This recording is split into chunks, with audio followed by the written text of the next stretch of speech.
have one life. One chance to do everything you want. And I'm going to use that one chance to rank every tower in the first 3 Kingdom Rush games.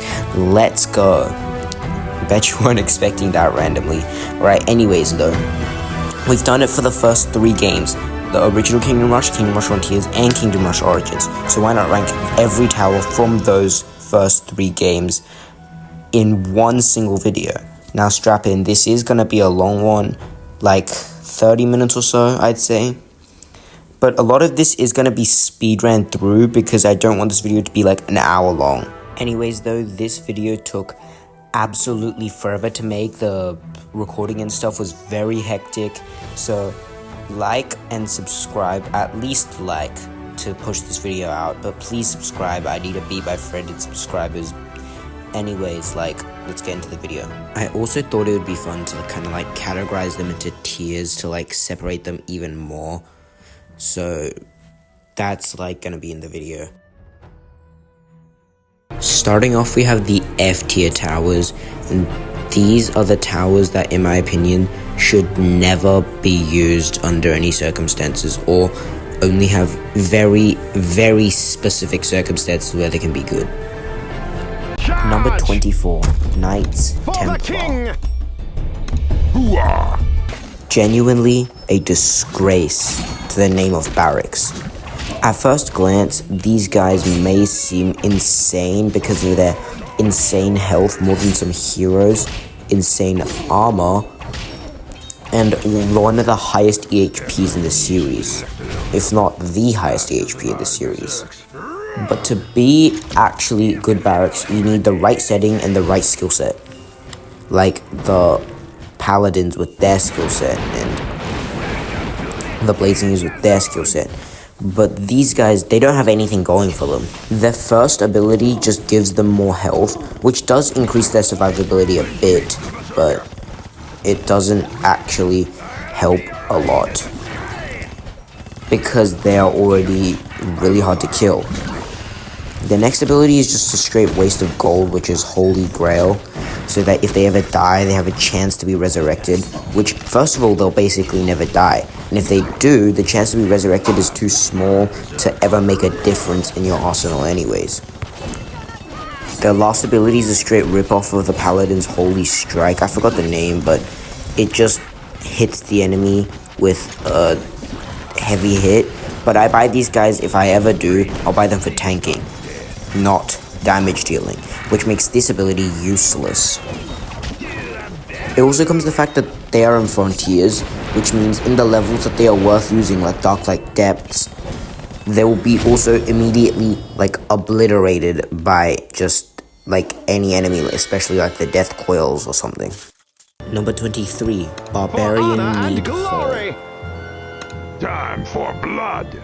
One of the most overrated towers in my opinion. I'll never use the Barbarians because they are just completely outclassed by Paladins, and even the Sorcerer in some ways.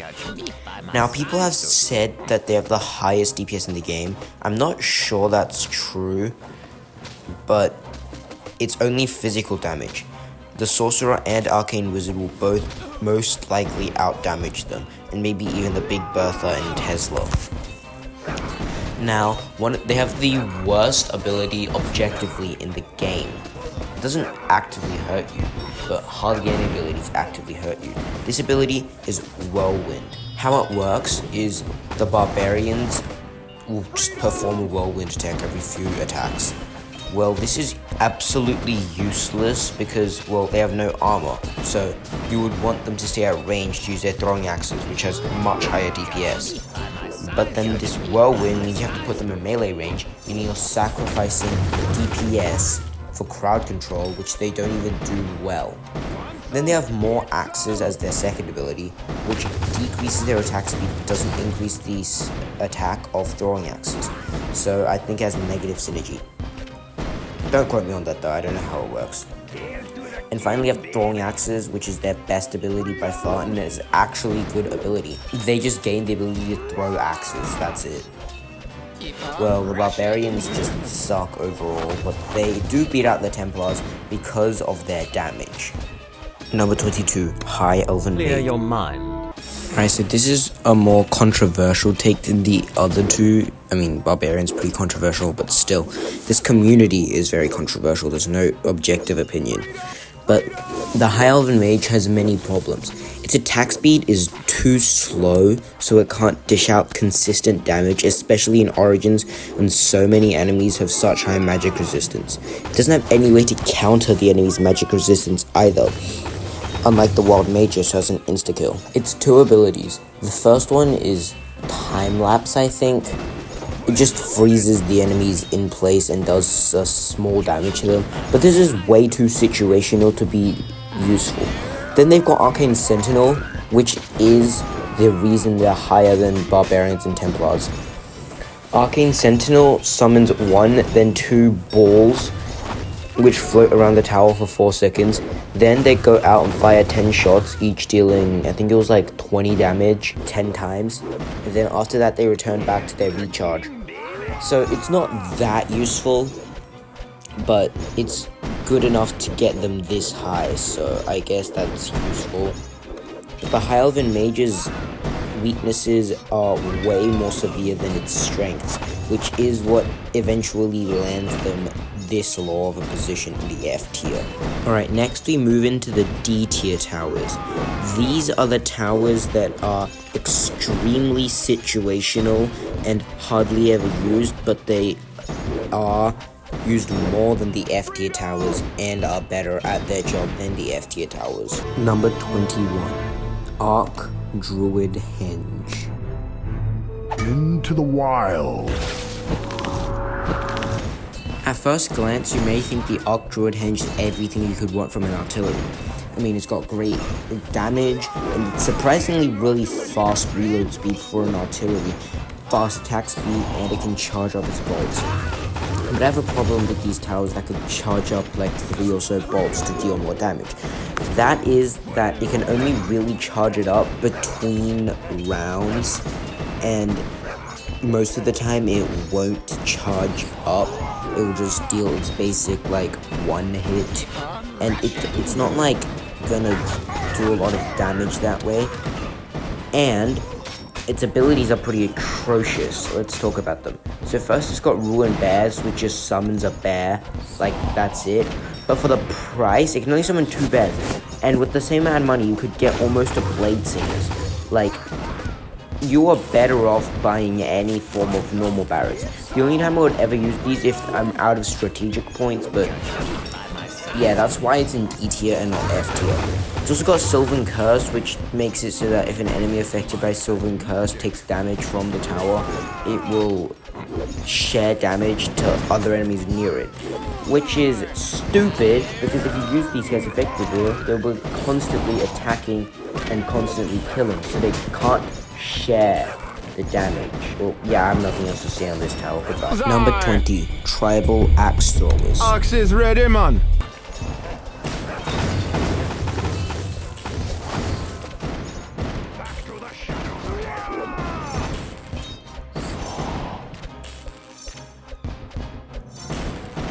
Another controversial opinion, but I think the Tribal Axe Throwers are overrated. They're way more situational than straight up useful.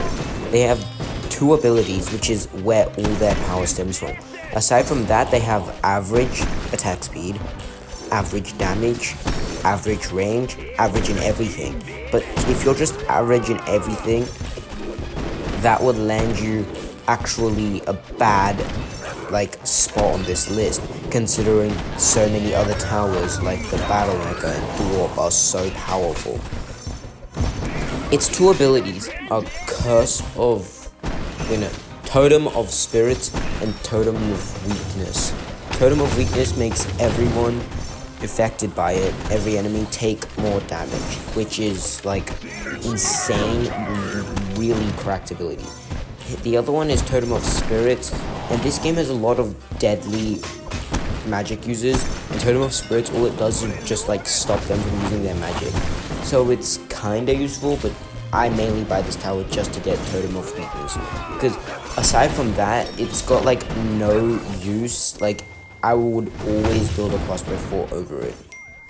I know that was a really short section, but we're moving on to the C tier towers, which is definitely way more usable and useful in many circumstances, but just straight up overshadowed by like all of the other towers after them on this list. Number 19, Arcane Wizard.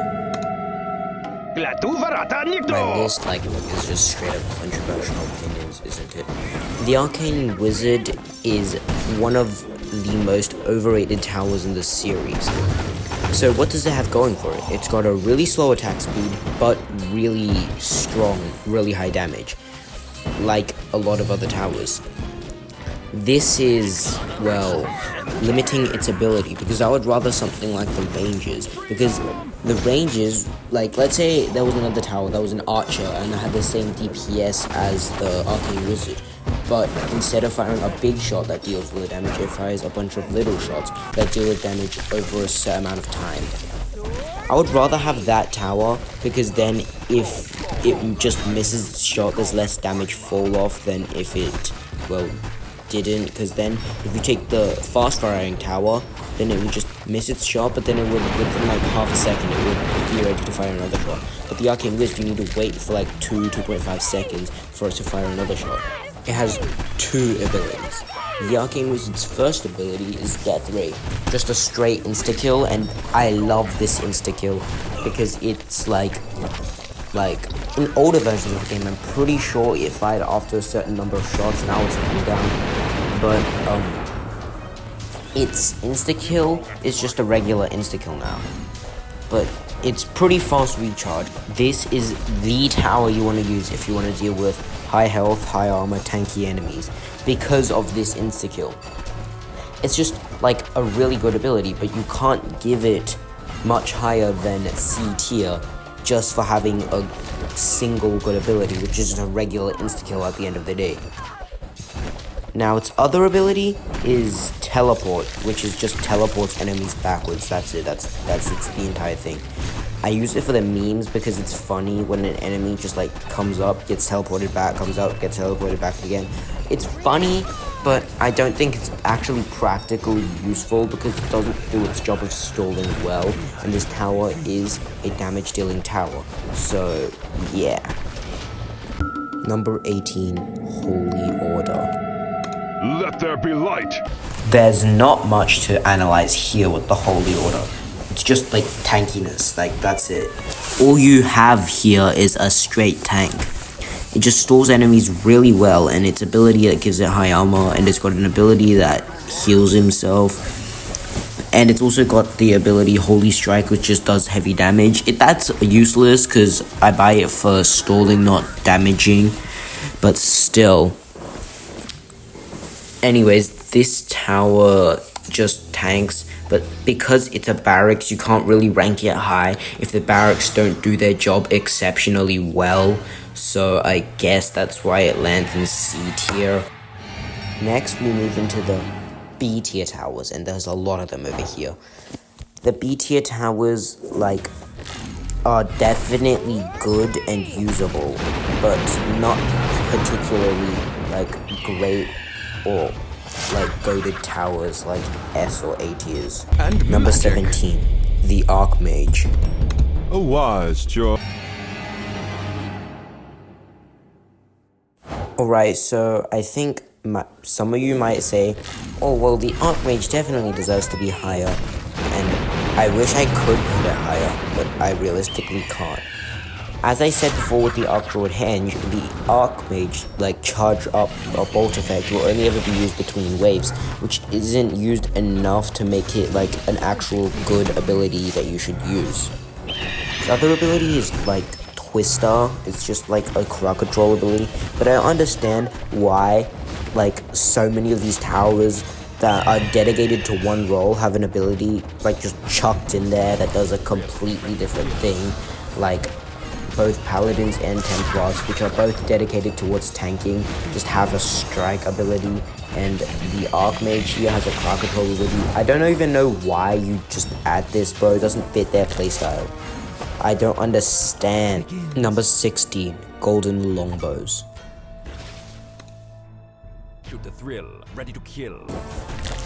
I get what Ironhide was trying to do when they made this tower. Like a very, very long range, like heavy physical damage dealer with the ability to make the targets take more damage. Kind of like the Axe Stalwars combined with the Musketeers, I guess. But they ended up being just like an inferior version of the Musketeers. They have several glaring problems, which is first, their abilities are too expensive, and they fire too slow. The way they function is that if the enemy is close to them, they'll fire at a medium pace, and if the enemy is far away from them, they'll do more damage, but fire at a slower pace. And this is stupid. Like, I don't understand why you would use these guys. Their abilities are just insta-kill and an ability that makes the enemy take more damage. Yeah, like, that's it. Like, C-tier tower, definitely. Number 15, Might and Necromancer Mage. With me I bring... Spicy take here. Well, the Necromancer Mage really is the most overrated tower in the series. If this video gets enough likes, I will make that video I promised a long time ago about why the Necromancer is overrated. I'm just not looking into making that video right now. Alright, so basically, the Necromancer, I have seen it being like regarded as the best tower in the series, and I can see where they're coming from, but I just don't agree. I'm gonna try and justify my position in this by breaking down everything that people praise Necromancer for. The first of which is its stalling, which is its main attraction in my opinion. Now, in a game where the tanky barracks are really, really weak and the other barracks aren't that tanky, these are the best stallers in the game. However, they're not that good at stalling. The assassins are just behind them because of their low armor and dodge chance, as well as their ability to straight up kill the enemies rather than to tank them, which is just always a better option. Next, the Death Rider, which does help its tankiness quite a lot, but it's too expensive and only good in late game when you have that extra gold needed. Next, the Necromancers, people praise it as being a consistent source of damage, but when it's not on a curved path for it to get as many skeletons as possible, the Archmage is always going to outdamage it anyways, so why not just get the Archmage instead of the Necromancer? See, the Necromancer is better than the Archmage, but in the niche situations where the Necromancer has that corner where it can maximize on its skeletons and its range, it's very rare to actually get one of these situations. Therefore, the Necromancer is always worse than the Archmage when it comes to damage output. It is faster than the Archmage, but the Archmage deals more DPS no matter what, unless it completely misses its shot, which is pretty common, but I would just say it's still better usually, and I would get archers to do that crowd control and stuff, and barracks and artillery. Mages just aren't meant for like that crowd control and stuff. Right, next, Pestilence. This is one of the worst abilities in the game. It does absolutely nothing and is a way that puts the Necromancer as part of the Archmage effect, where Pestilence is useless and reduces the effectiveness of the tower, making the tower more effective if you didn't buy this ability anyways. Alright, that's all for the Necromancer. Number 14. The Weirdwood. The forest awaken! To prevent this video from being too long, a lot of the towers which I don't have a lot of comments on after this point will basically just be speedrun through, like the Weirdwood. I don't have any comments for the Weirdwood. By process of elimination, the Weirdwood obviously isn't as powerful as something like the Crossbow 4 or the Tesla, but in my opinion is definitely more powerful than like the Archmage or Necromancer. So yeah, that just lands it in the number 14 spot anyways. Number 13, Arcane Archers. I have a feeling that this might be a controversial one, but I don't really like the Arcane Archers and I don't have a lot of comments. I mean, sure, they're good. They are the better archer to pick in Origins. But most of the time in Origins, until it gets to the final boss fight, I'll actually stay with level 3 archers, and including these guys, sometimes I just don't buy any level 4 archers and just stay with level 3 archers because they're faster and deal more damage more consistently. The only reason I buy these guys is for the burst arrow thing, which isn't even that good because it does magic damage, even though that stacks with them. I have a lot more to say about these guys, but I want to keep this video short, so nope. Number 12, Assassin's Guild. Assalamu alaikum. The UI just changed because I lost the footage for that one specific scene, so I had to re-record it on my phone. Anyways though, the Assassin's Guild, it pains me to do this, is B tier. It's basically suffering to the barracks problem, where barracks have to be insanely OP just to be an A tier or S tier barracks. And there's only a few of those, like 2 or 3, including the Vengeance and Alliance towers, which is crazy.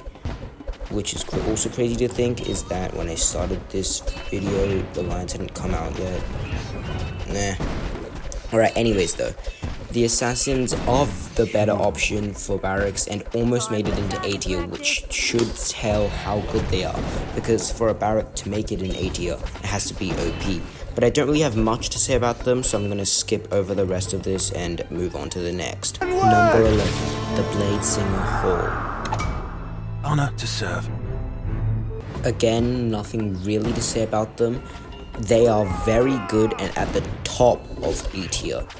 They are very good for a barracks, as I said before, and are probably the tankiest barracks, despite not being the most outwardly impressive.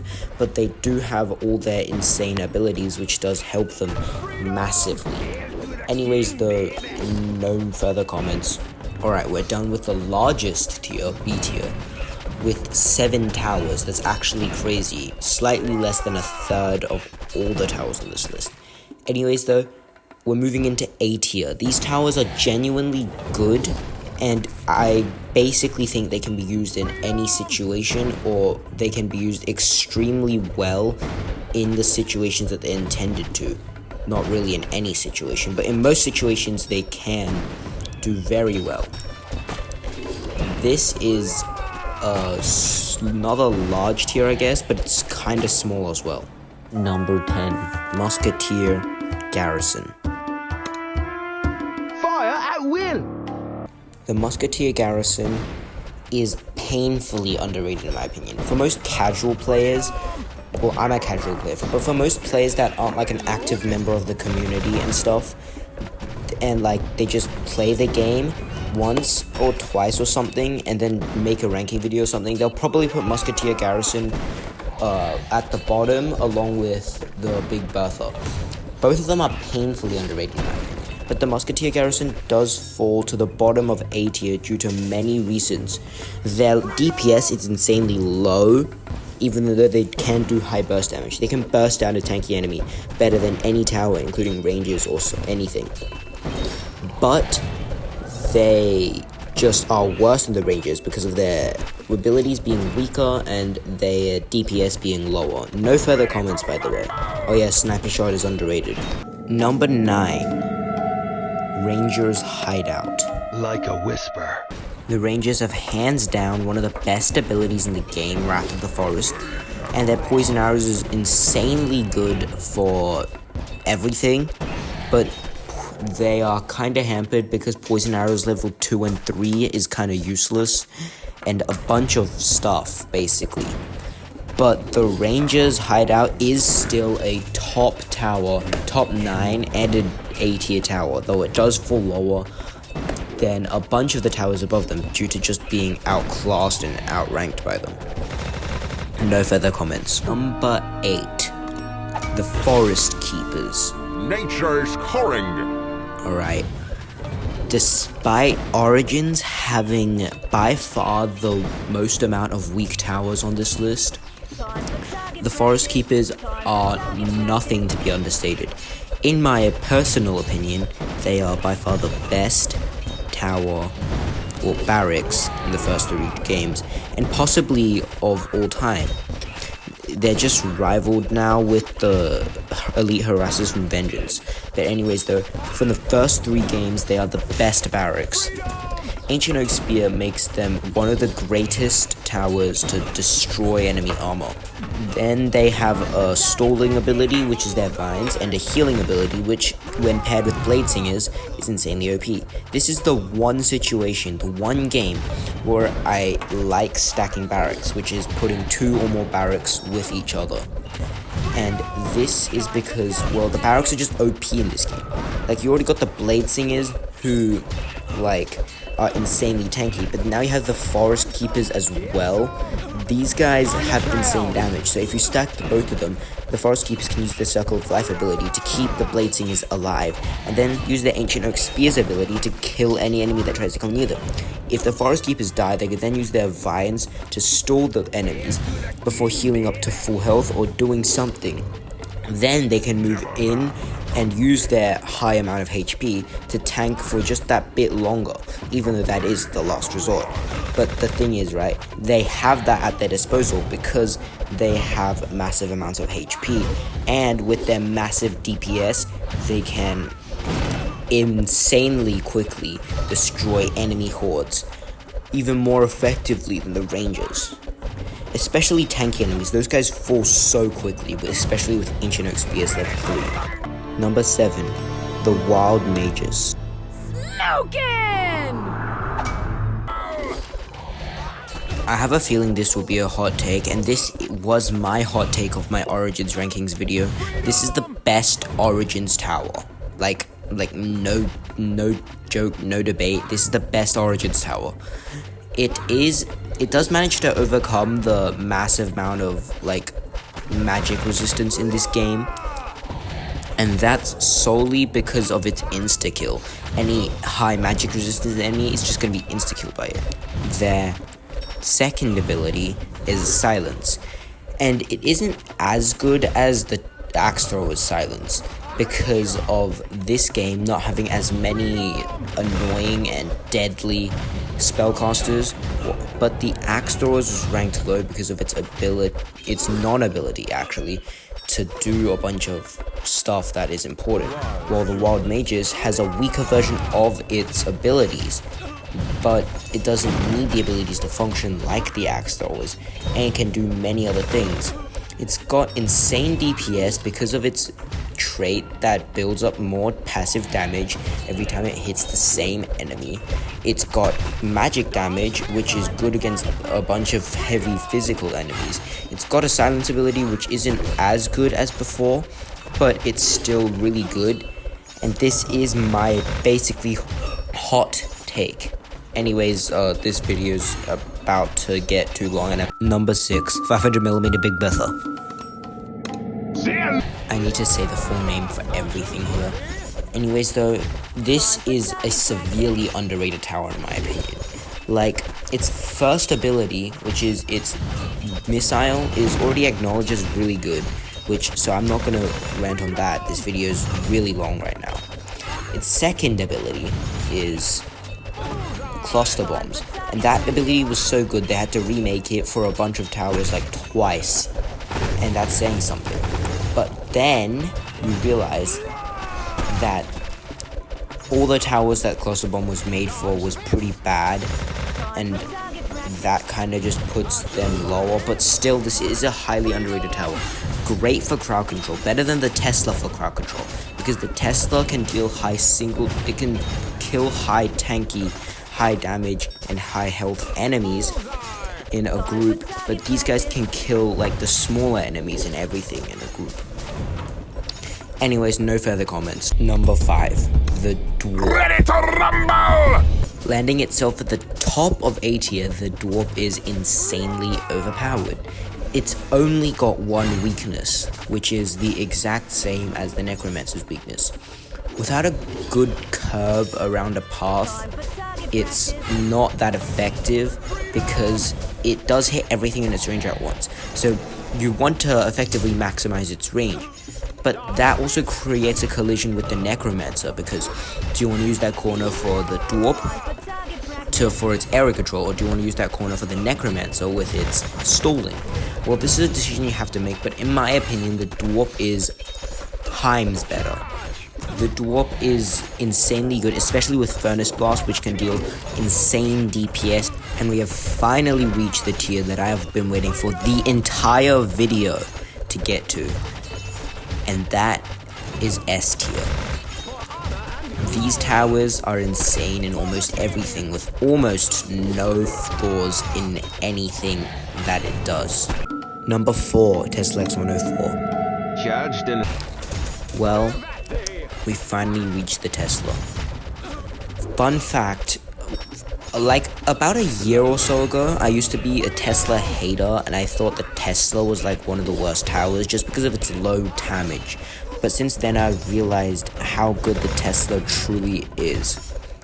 The Tesla can whittle down tanky, high health, and high damage enemies insanely quickly in groups as well.